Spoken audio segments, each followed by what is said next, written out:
नेताजी आज वोट हो रहा है, क्या कहेंगे इसके बारे में आप? देखिए, ये लोकतंत्र का सबसे बड़ा पर्व है। सर्वप्रथम मैं अपने सभी मतदाताओं को, घोसी की सभी जनता को इस पर्व की ढेर सारी बधाइयाँ देता हूँ, शुभकामनाएँ देता हूँ। और ये चुनाव घोसी के सौभाग्य का चुनाव है, तो इस चुनाव में सब लोग बढ़ चढ़ कर हिस्सेदारी निभाएं, बढ़ चढ़ कर मतदान करें। कोई काम हो, ज़्यादा जरूरी काम नहीं हो तो ज़रूर उसको रोकें जी और वोट दें, ताकि 5 साल तक आपको ये पछतावा न हो कि मैंने वोट नहीं दिया, इस वजह से ये मैंडेट आया, ये डिसीजन हुआ। हमको भी मतलब भागीदार बनना चाहिए था, ऐसे वो मतलब उनके मन में कसक न रहे, इसलिए वो सभी लोग वोट दें, घरों से बाहर निकलें। थोड़ी सी गर्मी है, थोड़ा बाहर निकल कर अपना योगदान दें। देखने में आ रहा है कि कई जगह मशीनें ख़राब हुई हैं, मशीन ईवीएम मशीन कई जगह टेक्निकल फॉल्ट है जी, वो टेक्निकल टीम उसको फिर रिपेयर भी कर रही है, जी जी समाधान मिल रहा है जी। ये सब चीज़ों में। तो मुझे कोई कमी नहीं नज़र आ रही है, ये सब अच्छे तरीके से चल रहा है।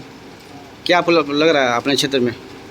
देखिए, पूरा क्षेत्र मेरा है जी पूरा घोसी हमारा है। जी तो अब एक नया आंदोलन शुरू हुआ था जी और हम लोगों का चुनाव लड़ने का कोई पहले से इरादा नहीं था, जी लेकिन जनता के जनादेश पर हम लोग चुनाव में आए थे। जी जनता के आदेश पर हम लोग चुनाव मैदान में हैं।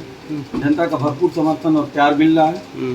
जनता अब एक नई व्यवस्था में आने के लिए आतुर है, उत्साहित है।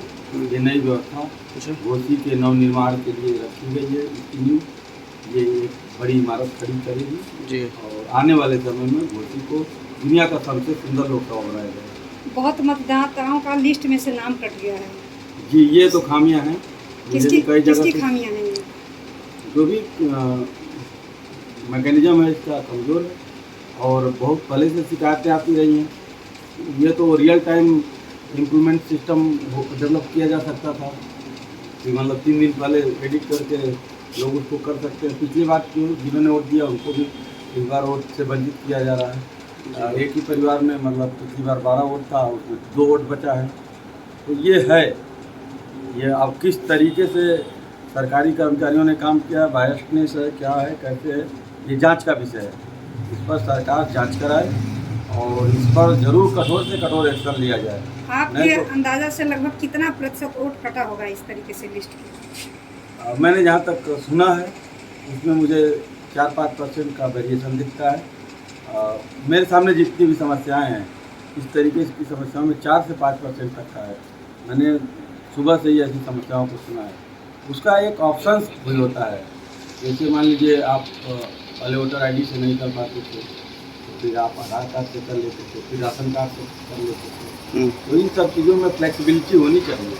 ऐसा नहीं है कि वहाँ से कट गया, वहाँ से हट गया तो फिर आगे उसका कोई विकल्प ना हो। वैकल्पिक व्यवस्था और प्रावधानों को हमेशा से जगह मिलना चाहिए, क्योंकि अभी हमारी जनता उतनी अवेयर नहीं है और अपने इस अधिकार को लेकर इतना अलर्ट नहीं रहती है। ये सारी जिम्मेदारी, ज़्यादा से ज़्यादा जिम्मेदारी निर्वाचन आयोग की होती है। निर्वाचन आयोग एक पार्शियली फॉर्म्ड व्यवस्था होती है जिसमें जो स्टेबल ऑफिसर्स होते हैं उन्हीं की ड्यूटी लगा दी जाती है। इसको स्टेबल करना चाहिए। ये लोग सालों साल, 5 साल, जैसे आपके जिलाधिकारी महोदय काम करते हैं, उन जिलाधिकारी महोदय काम करते हैं, वैसे निर्वाचन अधिकारी भी 5 साल काम करें। 5 साल कौन मर रहा है, कौन जी रहा है, किसका नाम हटाना है, कौन पैदा हो रहा है, किसका 18,000 होना है, इसमें एक आइडिया से लोग लिख देते हैं कि भैया अच्छा इसमें कितने लड़के हैं, तो 16 साल वाला भी 18 में आ जाता है, 20 साल वाला भी 17 साल में पहुंच जाता है।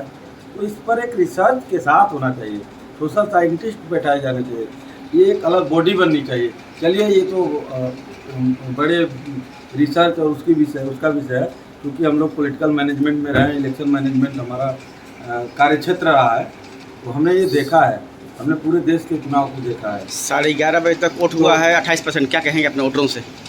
सब लोग घरों से बाहर निकलें और ज़्यादा से ज़्यादा मतदान करें। जैसा मतदान पंचायत चुनाव में होता है, मैं चाहता हूँ उस तरीके का मतदान घोसी में हो, तभी घोसी को आज़ादी मिल सकती है। घोसी में मतलब जो व्यवस्था है इसका सबसे अहम कारण ये भी है कि जैसे कि लोग इसको उत्सव के रूप में नहीं मना रहे हैं। लोग इसको कहते चलिए पढ़ रहा है, पढ़ने दो, नहीं, ये आपका 5 साल निर्धारित करने जा रहा है, तो आप 5 साल को ऐसे न जाने दीजिए। 5 साल जो आने वाला है उसको बेहतर बनाने के लिए आप अपना एक वोट दीजिए। महंगाई और बेरोजगारी का असर दिख रहा है क्या? सर घोसी खतरे में, हमने कहा था वैसे चुनाव का दिन है, जी। अभी मैं ढेर सारी बधाइयाँ देता हूँ। मैं मुद्दों पे आज नहीं बात करूँगा। जी। ये वह दिन है जिसमें सबकी तैयारी थी, सब जो कॉम्पिटेंट हैं, सभी जो प्रत्याशी हैं, उन्होंने बहुत मेहनत की है, सभी मेहनत की है। तो सबको बधाइयाँ हैं, सबको शुभकामनाएँ हैं। और वो लोग जो भी मुद्दे के साथ आए थे, वैसे रीजनल मुद्दे का मतलब ज़्यादा महत्व होना चाहिए।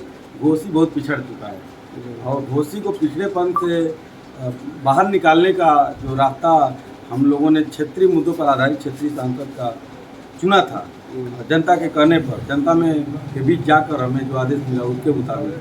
तो इस पर ज़्यादा फोकस होना चाहिए। हमारी सड़कें खराब हैं, हमारे यहाँ यूनिवर्सिटी नहीं है, हमारे यहाँ इंजीनियरिंग कॉलेज नहीं है, युवाओं के लिए रोजगार के अवसर नहीं है, और जो भी मिलें थी बदहाल हैं। ये सारे मेन मुद्दे थे जो आपके सामने हमने कई बार एक्सप्लेन किया इन सब चीज़ों को, और उस सब चीज़ों को भी जनता कंसीडर कर रही है। बाकी ये थोड़ा सा जाति धर्म का असर है, लेकिन जनता धीमे धीमे अवेयर हो रही है, धीमे धीमे ट्रैक पे आ रही है।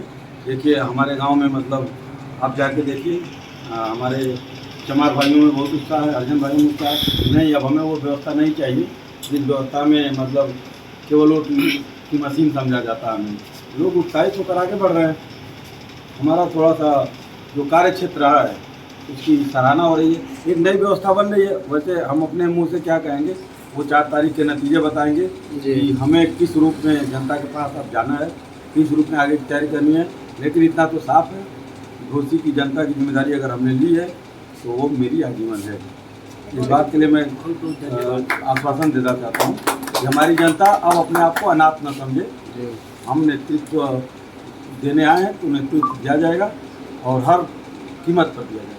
बहुत बहुत धन्यवाद।